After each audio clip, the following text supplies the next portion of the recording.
A gente agora volta os olhares aqui, dada essa notícia, né, que está lá com destaque na home do UOL, como eu falei, para falar do Mundial de Clubes e, claro, da eliminação do Fluminense, né, ontem, que deixou muita gente triste, torcedor com um sentimento de orgulho, é verdade, por tudo que o time fez nesse Mundial, fez um papel muito bonito, mas uma frustração, né, porque você vai chegando perto, vai dando aquele gostinho, será que dá, né, vai criando uma esperança e, enfim, acabou sendo eliminado, então 2-0, 2 gols do brasileiro João Pedro Cria de Xerém. Qual é esse sentimento, hein, Hernan, que o Flusão volta lá dos Estados Unidos? O André Neto está refletindo, ele falou assim... Não, é que eu pensei que você não veio com a roupa do Fluminense, aí deu azar. Ah, tá bom, Você tinha que ter vindo com o figurino Fluminense, e deu certo. O dia que eu vi, deu certo, é verdade, pois foi é, avançando.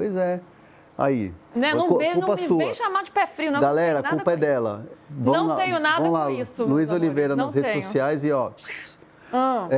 eu acho que assim, foi um jogo que o Chelsea era o favorito, o Chelsea acelerou o jogo, o Fluminense não jogou aquele jogo perfeito que a gente falou aqui muito, que era necessário ontem e nessa fase aguda de Mundial, porque foi muito bem contra a Inter de Milão, foi muito bem contra o Al Hilal, fez o resultado, jogou, se defendeu bem, saiu, e ontem teve alguns erros, né? O primeiro gol do João Pedro foi uma pintura, aliás, foram 2 golaços, né? Vamos falar a verdade, né? No primeiro gol, você não consegue tirar a bola, matar o jogo. No segundo, era um contra-ataque, ali o Palmer se livra de 2 jogadores e ninguém consegue fazer a falta, puxar, aquela coisa que falta faz parte da regra do jogo ali, né? A infração ali você pode fazer, falta técnica, tem muito isso no basquete e tal. Então você poderia ter feito uma falta assim no Palmer. Então, aquele jogo defensivo, aquele jogo perfeito que o Flusão fez nos outros jogos, não conseguiu fazer nesse. Então, isso foi determinante. O Fluminense não jogou bem. Quando criou as oportunidades, não conseguiu concluir em gol. Então, assim, é uma sensação de uma situação que dava para ter chegado. Acompanhei muito as entrevistas ontem dos jogadores, o Arias chorando lá com a Bárbara Coelho, foi muito assim, emocionante essa entrevista, ele pedindo desculpa, a maneira que ele ficou, o próprio Nonato falando, não sei nem se eu como jogador vou ter uma chance de estar num lugar como eu estou hoje, disputando o que estou disputando aqui, não sei se vai ter essa chance na vida, né? E estou falando de um jogador jovem como o Nonato, então esse foi o sentimento deles, que, poxa, dava para ter ido um pouquinho mais, mas ao mesmo tempo é de se elogiar muito a campanha do Fluminense, tudo que o Fluminense fez no Mundial, tudo que o Renato fez, o que esse grupo fez.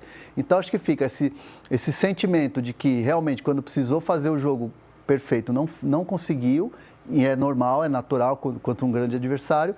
E a coisa positiva, né? Que é você fazer um campeonato espetacular, um Mundial maravilhoso, como fez o Fluminense, inclusive sendo o brasileiro mais protagonista de todos, né? Porque todo mundo falava, o Flamengo, o Palmeiras, o Botafogo, né? São times que estão se revezando nos campeonatos aí. E o Fluminense ali, quietinho, foi lá e chegou na semifinal do Mundial. Então, acho que assim, é de se elogiar, é de se comemorar muito o que aconteceu. E eu não vou entrar nessa conversa que acho que é um pouco meio vazia, assim, estão comemorando uma derrota. Não, ninguém está comemorando derrota. Acho que é elogiar uma campanha que foi muito bem feita, mas também ter a noção de que no jogo perfeito que era necessário, não aconteceu. E está tudo certo. E as duas coisas andam juntas, né? Você fazer uma boa campanha, você ir além do que era a expectativa de todo mundo. Quem é que falava que o Fluminense, ainda mais o Fluminense, como você falou, né, estava atrás dos rivais, dos adversários ali, ele ia chegar numa semifinal. Mas isso também não impede que a gente olhe para o jogo e fale, foi um jogo abaixo do Fluminense. Sim. E tinha que ser o jogo perfeito, tinha que ser aquela exibição de gala, tudo dando certo, acertando tudo. Não foi o que aconteceu, PVC. Foi um PSG que esteve melhor em todos os aspectos. Táticos, físicos, o Fluminense cansa muito ali no segundo tempo, até porque já vinha de um desgaste muito grande ao longo da competição. Técnico, a gente viu os jogadores, os destaques do Fluminense não rendendo o esperado, o Cano falhou, o Arias um pouco mais apagado em relação às partidas anteriores, até pelo cansaço. Então, no dia que era para tudo funcionar, para ter a chance de passar, não funcionou. E mesmo que tivesse funcionado, dava PVC? Ou é um jogo que mostra um pouco, né, essa disparidade? Eu vou voltar a dizer uma coisa que eu falei lá no começo do campeonato, quando a gente ficou aquela disputa de sofrimento. Ainda continua, né? O meu é melhor que o seu. O meu desempenho no primeiro jogo, mas a gente sabia que ia chegar à Europa. O que a gente precisa olhar hoje é o que é possível fazer para ter o Brasil mais forte, mais competitivo em outras competições. No futebol de seleções é a organização da CBF. No futebol de clubes, a grande diferença é a capacidade de montar um time com 10 europeus com passaporte de outros lugares. O time do Chelsea de ontem. O Robert Sanches é espanhol, Gusto francês, o Chalobah e a Darrabioio ingleses, o Curel espanhol. O Enzo Fernandes é argentino e não tem passaporte europeu. O Moisés Caicedo é equatoriano e joga com passaporte espanhol. O Pedro Neto é português, o Palmer é inglês, o Nkunku é francês e o João Pedro brasileiro joga com passaporte italiano. Você vai dizer o quê? A FIFA vai, então, determinar que só pode jogar 3 estrangeiros por clube, e estrangeiro é todo aquele que jogar por uma seleção de outro país que não do país que ele está defendendo o clube. Isso cai na Corte Europeia no primeiro tribunal. Porque as regras da Comunidade Econômica Europeia indicam que profissionais de um país podem trabalhar em outro país sem fronteira. E mesmo com o Brexit, com a Inglaterra saindo, com o Reino Unido saindo da Comunidade Econômica Europeia, essa regra não mudou para a Inglaterra. É aqui que está o X da questão. E como é que você diminui esse abismo? Você diminui, tem um abismo, tem um buraco. O buraco pode parecer menor porque os europeus chegaram em final de temporada, mas tem uma diferença. E como é que se diminui isso? Só trabalhando numa formação de um campeonato brasileiro que seja mais importante, relevante, que não é o caso ainda. Na participação dos clubes brasileiros no Mundial, não vai mudar isso. Ninguém vai ligar a televisão na Inglaterra semana que vem para falar, vou ver o Fluminense jogando contra o Botafogo. Não vai. Não é isso que vai. Isso é um processo de 10 anos. Para começar a dar resultado em 10 anos. Não adianta a gente ficar olhando, dando um currículo de faca e dizer. O João Pedro foi vendido, estreou no Chelsea aos 18 anos de idade. Estreou no Watford aos 18 anos de idade. Enquanto o Brasil for obrigado a vender, obrigado não, tiver a lógica de vender jogadores de 16 para que sejam entregues aos 18, não vai acontecer nada. Você vai chegar na semifinal e vai comemorar igual o Marrocos comemorou na Copa do Mundo.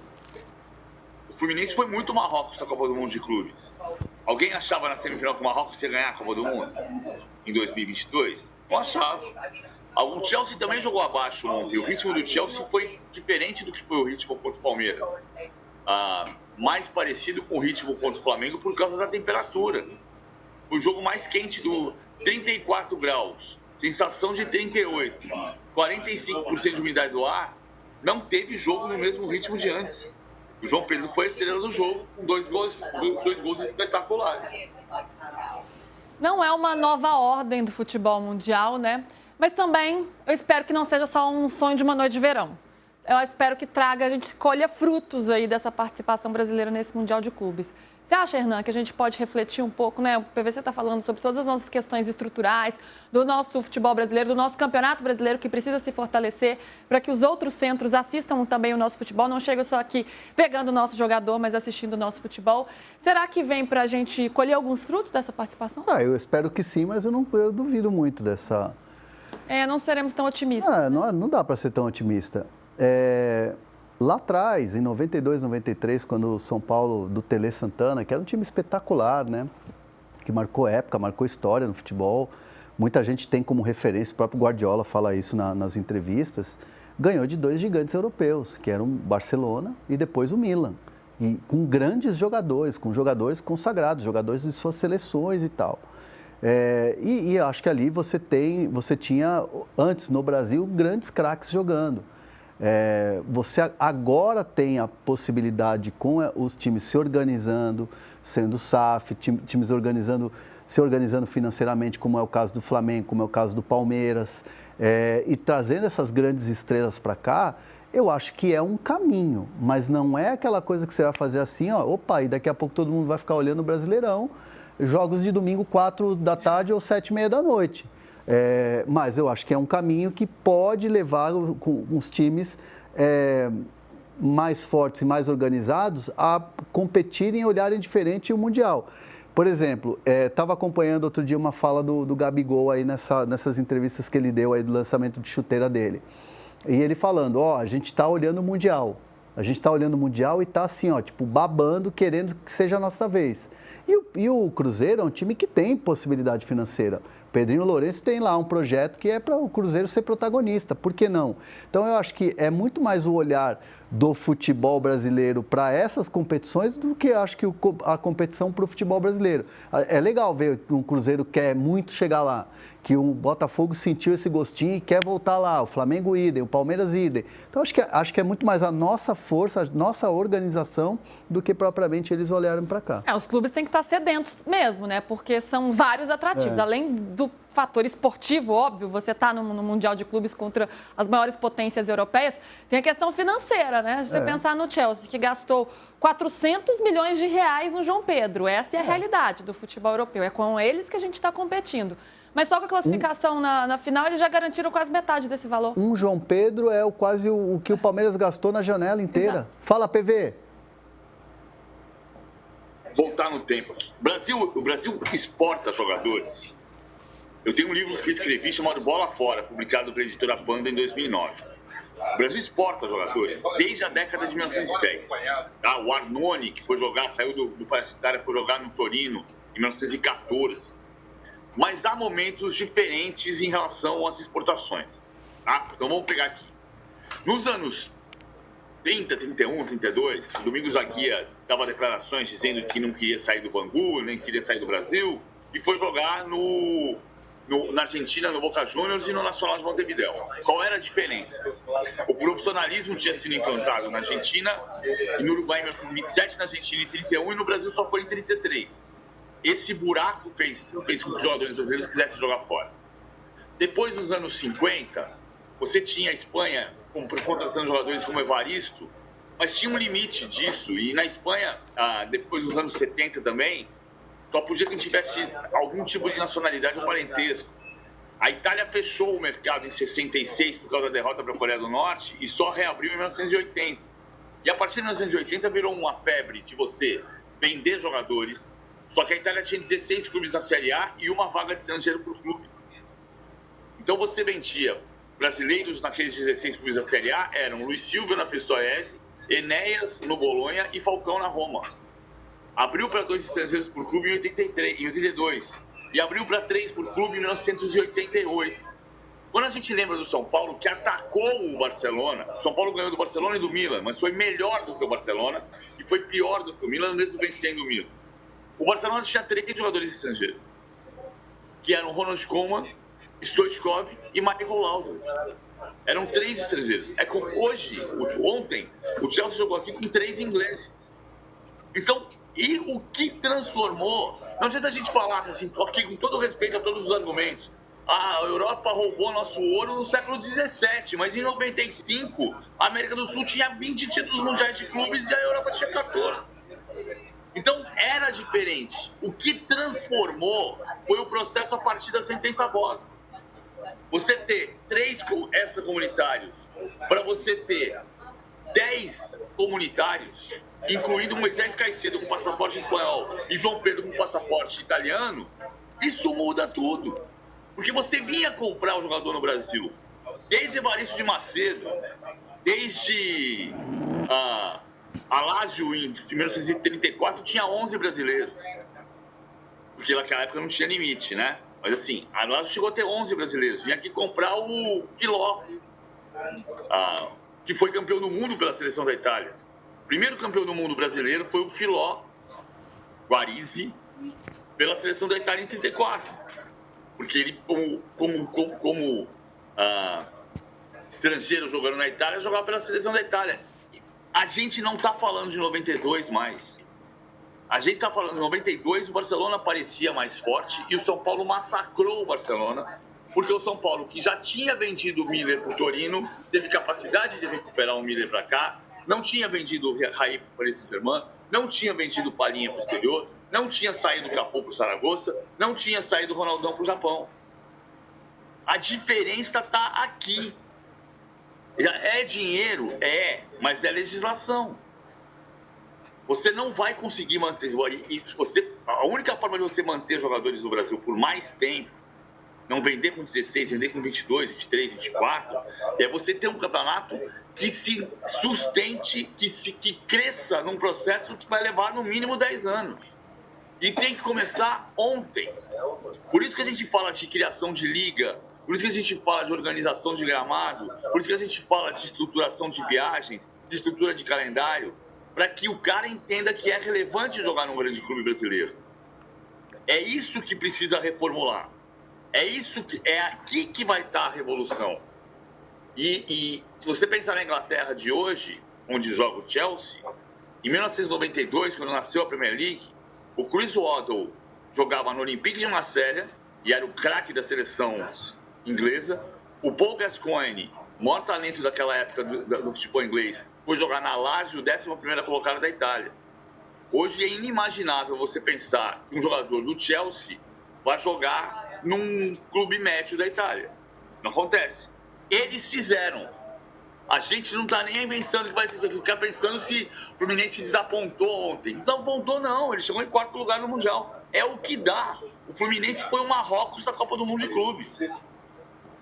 É o que dá, mas ainda assim, né, claro, os jogadores saíram tristes. E John Arias chamou bastante atenção, muito emocionado, chorando muito, deixando o campo. Ele que foi um grande destaque do Flu nesse Mundial. Vamos ouvir John Arias?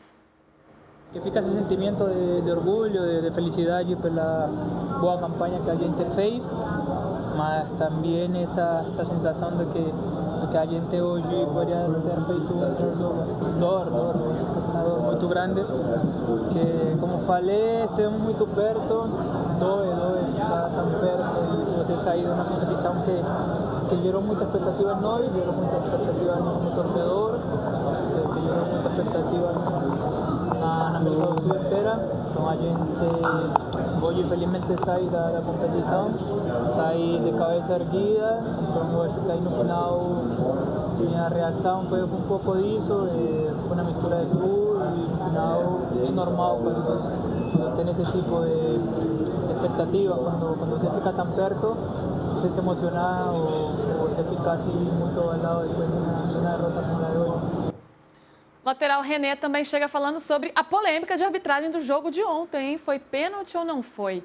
Chega mais, René, falando sobre isso e sobre o regulamento de inscrições da competição também, que permitiu que o Chelsea inscrevesse João Pedro. A gente vai falar sobre isso. Chega, René. Eu acompanho bastante os jogos lá fora, principalmente na Europa. Eles não são muito de interferir quando é um lance de interpretação. Na hora eu imaginei que ele não voltaria atrás. Nos ajudaria bastante, foi num momento que a gente vinha melhorando no jogo. Eu acredito que o empate ali nos daria um gás a mais e tiraria um pouco da pressão dele sobre nós, mas não tem muito o que lamentar. No jogo passado também ele mudou uma decisão a favor da gente, é aceitar, mas acho que não teria o VAR que ter interferido, até porque era nossa interpretação e o juiz estava no lance, ele podia muito bem confiar no que ele viu. Se você tem a condição de contratar um jogador para as oitavas de final no Mundial de Clubes, você pode investir o dinheiro que você quiser e você pode fazer a diferença. No jogo do Hilal também, o Hilal contratou um atacante para jogar só, talvez um único jogo, né? E a regra permitiu, então ficou um pouco difícil você está precisando de um atacante, seus atacantes não estão bem ou machucou, você vai lá e gasta 400 milhões num atacante do calibre do João Pedro. Claro que ele não tem culpa, mas nesse momento aí acredito que interferiu sim. Você contratar um jogador já para as oitavas de competição desse nível, um jogador do nível que é, então fez a diferença no jogo passado, fez a diferença hoje e provavelmente vai fazer a diferença na final e tem que aceitar, não tem o que falar para a regra. 2 pontos importantes aí, né? Uma, essa questão do pênalti, que é uma questão de jogo mesmo. A bola bate no braço ali do Chalobah. André Hernan está fazendo aqui a atuação. Vocês vão conhecer essa vertente aí, ó. Como é que foi, Hernan? Aqui, ó. Ele estava fazendo o movimento de baixar o braço, de fechar o braço e a bola bate. Tá. fico com a sensação que se fosse no nosso Brasileirão aqui, ia ser uma loucura. Nota no dia seguinte.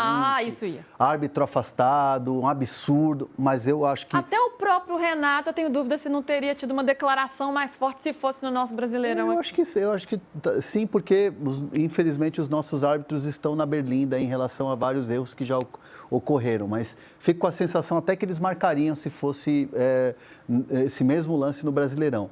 Mas fato é que não foi marcado e está dentro hoje do que é a tendência da regra dos árbitros, é de interpretação. O VAR poderia ter interpretado de uma outra maneira e o árbitro, quando visse ali no vídeo, também poderia interpretar de outra maneira, mas a decisão de campo permaneceu. E, de fato, você pega todos os especialistas em arbitragem, ex-árbitros estão cravando que realmente está certo, não foi pênalti pelo movimento que o jogador faz de fechar o braço e quando bate está praticamente colado no corpo. O árbitro, ele marca o pênalti no momento, o VAR chama, ele faz a revisão e aí ele muda a decisão dele e cancela o pênalti. PVC, quero te ouvir sobre isso, mas também já você estava fazendo, né, uma longa explanação e extremamente relevante sobre todo esse cenário e acaba entrando um pouco nessa inscrição do João Pedro também, em que o Chelsea teve a oportunidade de contratar esse jogador no meio do Mundial, ele estava de férias, né, nem tinha treinado muito com o time, mas entrou, ele se encaixou muito na equipe e acaba sendo decisivo aí para o Chelsea nesse Mundial de Clubes. Aliás, já é um dos grandes nomes desse Mundial, né? Mesmo tendo atuado em poucas partidas. É justo esse critério? E para você, o VAR deveria ter chamado? Foi pênalti? Como você viu todo esse debate? Assim, eu preferia que não tivesse essa janela até a metade das oitavas de final, até depois das oitavas de final. Ele estreou nas quartas de final. Acho que o mais certo era não fazer isso, mas também não vamos deixar de lembrar que o Grêmio foi campeão do mundo em 83, inscrevendo o Mário Sérgio e o Paulo César para o jogo da decisão, né?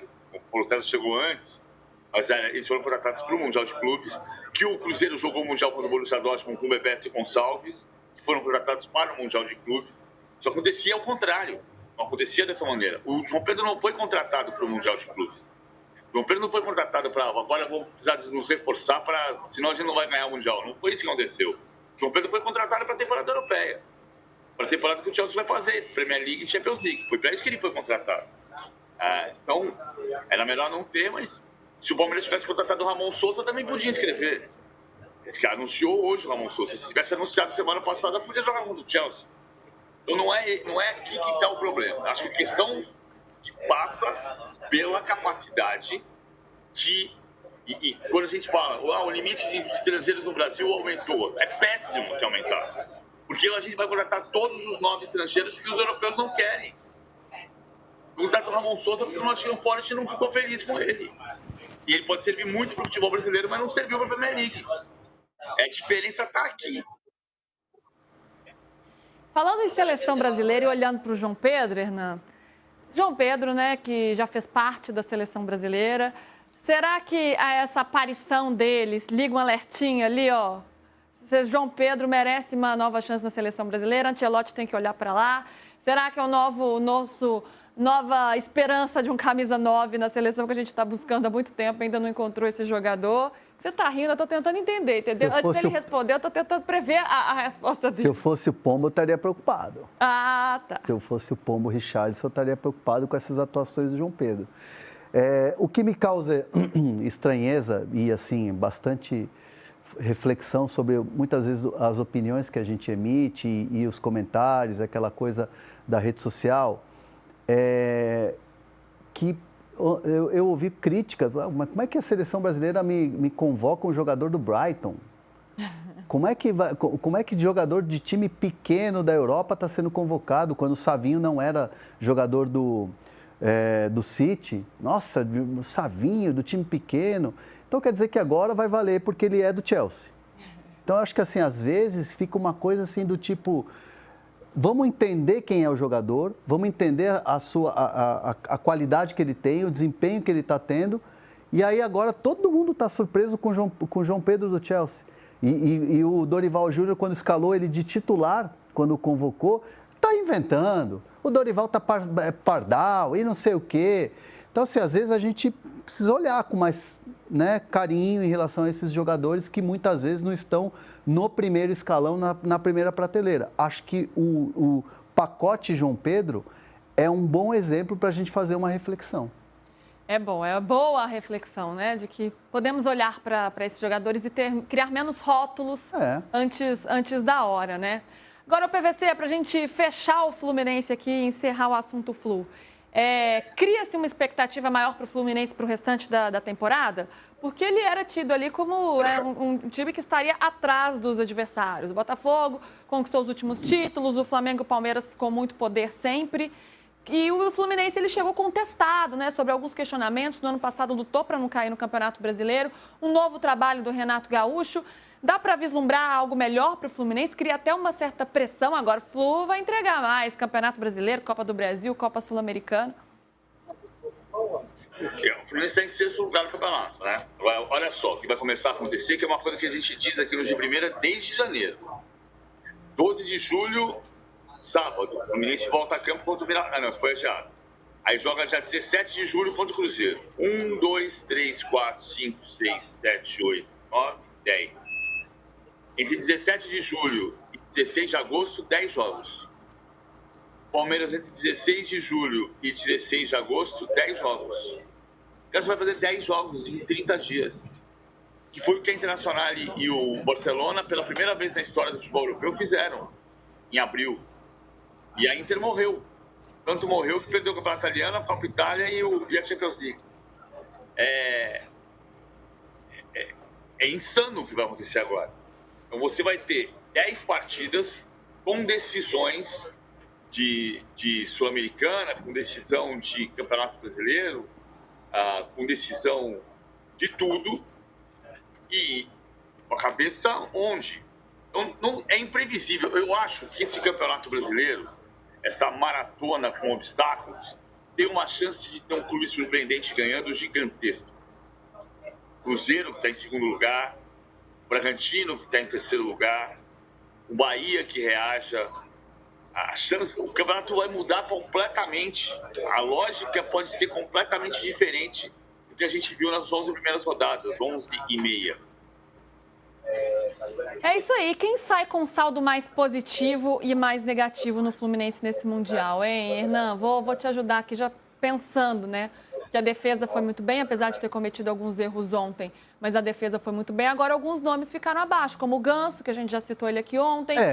O Cano, né? Ontem não teve uma boa partida. Então, tem alguns... O Guga, né? Os desfalques ontem fizeram muita diferença, né? Quem saiu, quem entrou não conseguiu competir à altura. Então, dá para fazer alguma avaliação aí, né? E olhar para o lado de quem sobe, né? Muito mais do que quem desce, né? O Ganso teve uma oportunidade só, né? Jogou uma partida, depois não entrou mais no time, né? Até vi a notícia ontem do nosso companheiro Pedro Ivo Almeida, falando aí de uma discussão, de um desentendimento ali de vestiário, de situação de jogo ali depois daquela partida contra o Sun, né? E assim, agora é ficar atento ao desdobramento disso, que é importante ficar de olho, né? Porque o Ganso é um grande jogador. No Mundial, do jeito que estava encaixado o Fluminense, de fato, não tinha muito espaço para ele, mas é um jogador muito importante para o resto, né? Que é o mais importante para o restante da temporada aqui no Brasil do Fluminense. O Guga é um lateral que é um jogador muito voluntarioso, um jogador de correria, de velocidade, mas realmente ficou abaixo na questão do desempenho. O próprio Keno não teve um desempenho tão bom, né? O Everaldo quase marcou um golaço lá, até que foi esforçado, mas o Everaldo é aquilo mesmo, né? Não é um camisa 9 tipo o Igor Jesus, por exemplo, né? É bem diferente. Mas eu olho muito pelo lado positivo, assim, dos jogadores do Fluminense que se destacaram. Para mim, o Ignácio,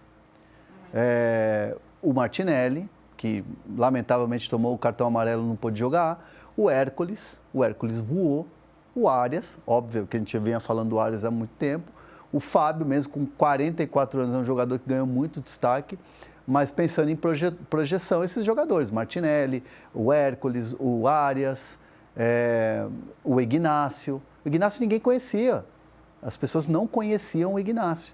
E é um jogador muito bom, um jogador com tempo de bola, um jogador que chega à frente, vai lá, vai na área, faz gol.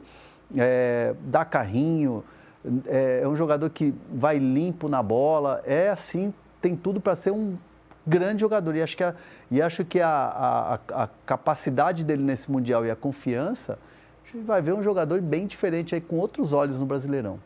Opa, vai ser interessante acompanhar, né? Como esses destaques vão se comportar aqui, né, no Campeonato Brasileiro, o que eles vão trazer de frutos aí do Mundial de Clubes. Vamos para o intervalo rapidinho? Ó, na volta tem mercado da bola, hein? Mercado da bola do Palmeiras, do São Paulo também. Quem que os times estão tentando contratar? A André vai trazer tudinho.